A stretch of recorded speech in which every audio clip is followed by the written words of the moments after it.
Olá, pessoal, tudo bem? Desclassificado do Campeonato Catarinense, a maré não anda nada boa para o Avaí. Desta vez, um problema envolvendo dois jogadores do Leão acabou na dispensa deles nesta terça-feira. Vou falar sobre esse assunto que envolve até caso de polícia que aconteceu no final de semana, aqui no Podcast Sul. Lembrando, se você não está inscrito, se inscreva, dê o seu like, participe com a gente. Interaja conosco, tem muita coisa legal. Nesta quarta-feira tem cobertura do Grenal, né? Semifinal do Campeonato Gaúcho, semifinais do Campeonato Catarinense, jogos de ida. Tem muita coisa legal aqui no Podcast Sul. Dê o seu like, compartilhe, se inscreva e participe aqui, né? Interaja conosco. Segunda-feira tem vídeo ao vivo. Enfim, troque uma ideia com a gente. Olha, o Avaí hoje anunciou a dispensa de dois jogadores, do atacante Jô e do Lourenço, meia que ultimamente estava jogando de lateral direito.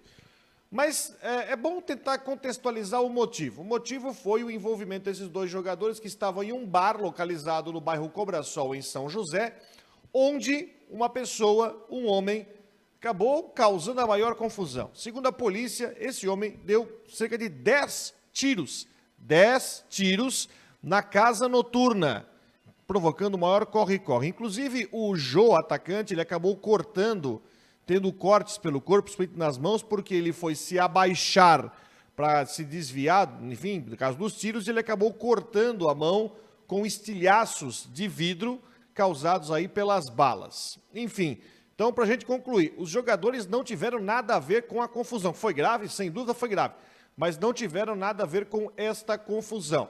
Aí, no dia seguinte, foi no domingo, né, o Avaí foi eliminado do Campeonato Catarinense no sábado à tarde lá, no empate em 0-0 com o Brusque. Inclusive, a polícia concluiu que os jogadores não tinham nada a ver com essa história. O Avaí soltou uma nota dizendo que ia apurar a situação, ia investigar o caso, né? E hoje à tarde, na tarde dessa terça-feira, avisou que os dois estavam com o seu contrato encerrado. Mas é necessário dizer o seguinte: talvez o Avaí tomou essa decisão, a nova diretoria, para mostrar que está dando um bom exemplo, eu acho até louvável. Mas é bom dizer o seguinte: o Lourenço não tem contrato para o Campeonato Brasileiro, o Lourenço, o contrato encerra agora no fim do estadual, o Avaí já está eliminado do estadual, então o Lourenço não volta mais e a situação estava já caminhando para uma não renovação de contrato. Esse é o ponto 1. O atacante Jô é uma situação um pouco diferente. Só para explicar, o Jô assinou um pré-contrato com o Atlético Paranaense no ano passado. Quando terminou a temporada, se descobriu que, de alguma forma, o Avaí diz que também tinha um contrato assinado com o atacante Jô, atacante da base, do time de aspirantes. Teve poucas chances no time principal, mas o Avaí disse que tinha também um documento de renovação de contrato do Jô no ano passado. Ficou essa confusão. Outra curiosidade: o diretor de futebol, o executivo de futebol do Avaí hoje é o William Thomas, que era o executivo de futebol, trabalhava no futebol do Atlético Paranaense até o final do ano passado.